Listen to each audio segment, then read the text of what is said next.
akka gisee salloolee manarraa bihetti telefoona abbaa lama kajoolleen xiyyaar karraa qabdullee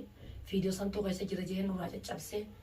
si malee sadii hin naafe yoo nani fuunee jee dhaadannaadhaan na biraa kute fuudhumatti sodaattu kan yoon sirra fuudhee sin garsiifne naan jee jechuudha goltee aartii Oromoodha.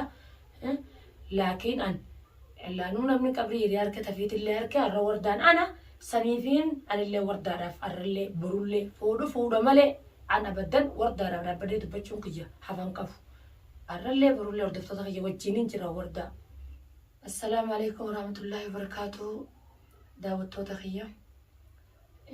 An nagaa qabasi nagaa qabdanii alhamdulillah rabbil alamin. Akkuma beekamu gaa fiidiyoon deengada maree galakkise. Fiidiyoon deengada mare san rabshaa irra nakkee nasruu piraankiidhaan godhe. Piraankii an kaameraa hidhooyfadheetiin hogguusanuu sodaachaati. Kaameraa hidhooyfadhee piraankii godhe. Wanni inni irra piraankii godhes waan biraatii miti. Saahiba isaa gololcha wardarra fuudhuraa keessan hogguunti dubbadhe nakka uusaatiin waanuma kana dhugaa baafachuudhaaf isa kaameraa hidhooyfadhee wajjin haasawee dhugaa kana keessaa baasuudhaaf isuma kana waan inni ta'e baruudhaaf waan san godhe.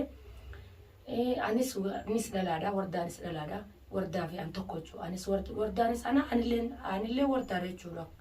Wardarratti wardaan haadha ilmaanii anis haadha ilmaanii. Gololcha wardarratti fuudhaan san waan as bira naga kutaa miti. Sababa sanitti guyyaa lama walitti fiidiyoo san sodaadheet illee maxxanfadhe. Fiidiyoo san ol baasee fiidiyoo san harkee sababa fiidiyoo sanitti mashaakila nakkodee nallee tumee manarraa illee bahee bakka dalagaa isaatitti hafee natti galuu didee itti bilbilina jalaan kaasuun ani waan biraatirraaf waan hin loleen qabu waan biraatiif isatti piraankii san goone piraankii san akkasuma sanullee lolee mee kaameraa maal na dhoyfatteeti kaameraa martee naan jee kaameraa malee naan osoon kaameraan kaayyatee si marii jeeniitiin isa dhoyse guusan isa dhoysee eegaan fiidiyoo maxxanfadhe guyyaa lama booda olee fiidiyoo maxxanfadhe booda arkee eegaa sababaa sin rabshaan akka godheenallee tumee anaaf ilmaan kiyya mana keessa shuggaa jechuudha kurfaa mana kiyya hobaan galaa namaa wajjin hin galuwanii akkasii kun mana keessa nadiisee akkuma fakkaatu akkuma isin agartan kan mana keessa nadiisee na biraa kute itti bilbilina jalaan kaasu bakka dalagaa isaa jira akkasii gaa namni qabri hiriyaa harka tafiitillee harkee jira har'a wardaan obboleetii xiyyaa haadha ilmaanii akkuma nan ilmoo dhaleetti isinis ilmoo qabdi hangan takka xuquuqaa wardaadhaati isin danda'u akkatti wardaa gubbarratti illee gololcha fuudhullee hin fedhu. Akkuma beekamu gololcha sababaa fuudha saniitiin manarraa beekunu hingammaan tanatti hin deebinee isinillee harku jirtanii tanumara dhaabbadheetiin lolli na wardaadhaaf dhaabbadhee lolee har'allee barullee wardaa wajjiniin jira wanni wardaaf jecha dhaabbadhee lolee san tiyya taatee na deebitee fuudhumatti sodaattu kan yoon sirra fuudhee sin garsiifne naan jee jechuudha. Goltee aartii Oromoodha. Laakiin an laanuu namni qabrii hiriyaa harka tafiitillee harka har'a wardaan ana saniifiin anillee wardaadhaaf har'allee borullee fuudha sannee dhufta malee fuudha malee an abaddan wardaadhaaf dhaabbadee dubbachuun kiyya hafan qabu. Har'allee borullee hordoftoota kiyya wajjiniin jira wardaa. Akka gisee salloolee manarraa bihetti telefoona abbaa lama kajoolleen xiyyaar karraa qabdullee fiidiyoo santuu keessa jira jeen nurraa caccabsee rabshaa hunda buusee kee kutee eega kutee kaanutti isin deebinee fuudhumatti baantu sayyoolan hin fuune takkaa miti lamaan fuudhaa. Si malee sadii hin naafe yoo nani fuunee jee dhaadannaadhaan na biraa kute awwanni niin godhesan hordoftoota kiyya awwanni niin godhesan waa hammeenyaa miti dhugarratti hin dubbadde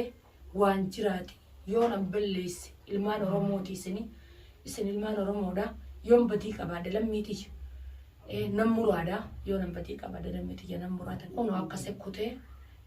telefoonallee ijoollee duraa caccabsee narraa kute yoon itti bilbilina jalaan kaasu ijoolleen tiyyootti bilbiltallee jalaan kaasu awwan biraatiif illolle fuudha heeduga shariyaan afur hayyamte laakiin nu dhalaan Oromoodhaatiif jirtu Oromoodhaa biyyan baa keessa yaaneeti biyyan baa kana keessa jireenya akka maleedhaa jiraatu jirra fedhii teenya guuttannee jiraatutu hin jirru wama biyya namaa keessa yaanee namni hundinuu namuu dalagatee carraaqqatee jiraata jireenya biyya namaa kanarraayin akkamiin lama fuutee jechuudhaan akkamattuu ilmi Oromoodhaa tokko naam shabaabni Oromoodhaa akkamitti abbaa haadha mana isaati irratti fuudhaa jechuutu na onnachiise na dubbise malee jireenyi biyya namaa namuu dalagatee galaa murtaa'a biyya teenya keessa hin jirru wannummaan nam fuudha san dubbaddeef sani malee an shariyaan dhugaa'ee afur hayyamte laakiin akkaataa keessa jirru kana keessatti shariyaan afur hin hayyamne waliin hin jeetu dubbaddeef haala keessa jirru kan biyya namaa keessa jirra ilmaan guddifannaa fiinee galla tokko kataa'ee miraasa abbaa isaatirraa muratee nyaatu jiru sanirraa hin jee malee miraasa hin qabnu miraasni keenya gidaaraa rabaati rakkoo sanirraa hin dubbadde malee ammaaliif fuudha jeete sirlollee inni laakenniin fuudha si malee sadii naafe yoo nani fuudhee sin garsiifne jee na biraa kutee dhaadannaan na biraa kutee eega ilmaan Oromoodhaa hordoftoota kiyyasanillee lammii tiyyana agartanii kanarratti badii tiyya yoon badii qabaadhe isin nan muraa isin biran kutuani wooma fedhee ta'e nan muraa ada nama obboleeyya wajjinis dhalattaniitinillee fuutanii meeqaan tamu jirtan laakiin biyyan baa keessatti jaartirratti haadha ilmaaniitirratti fuudhuun ni ulfaata akkuma fedhee ta'e takkittii wajji jiranii fi ilmaan wajji qaban sanuu wajji jireenya ni ulfaata. Biyya namaa rabbii wal jala baasee bultee wajjin ijaarsisee ilmaa wajji horu jirra tanaa'uu guddifannaan ilmaanii biyyan baa keessan isinillee ni beeytanii walaa kadhalee fi handaliinillee ni ulfaatti jiruun biyyan baa sanirratti hin dubbanne malee fuudha sa'aatirraa fuudha dhiiraatirraa kan hin dubbanne osoo hin ta'in ilmummaan namaa tokko ilma Oromoodhaa arraan tanamuu nasruu tahee gololcha tahee fakkaataa isaatillee tahee meeqaa jira akka dubartii bultii isin ijaartee ilmaan isinii qabdu gubbatti hin fuune asumaanis dhaabsa kiyya isiniif kanna wanni kanaan ulfaataa irraa ifee gaadaa akkana kun hoogana sun tanaan na jira jechuudha manarraa beetti bilbila jalaan kaasu mukaalamaa teenyanii harkaanu jalaan kaasu risaalaatti katanuu jalaan deebisu telefoon ilmaan kiyyaa taatu kajoolletti jaakka waan viidiyoo san keessa jirtu caccabsee biraa kutee isinillee ni jirtanii ilmaan Oromoodhaa na cinaa dhaabbadhaa na gargaaraadhaa yoo nan badii qabaadillee nan muraa kommantii tiyya jiran naa kaaya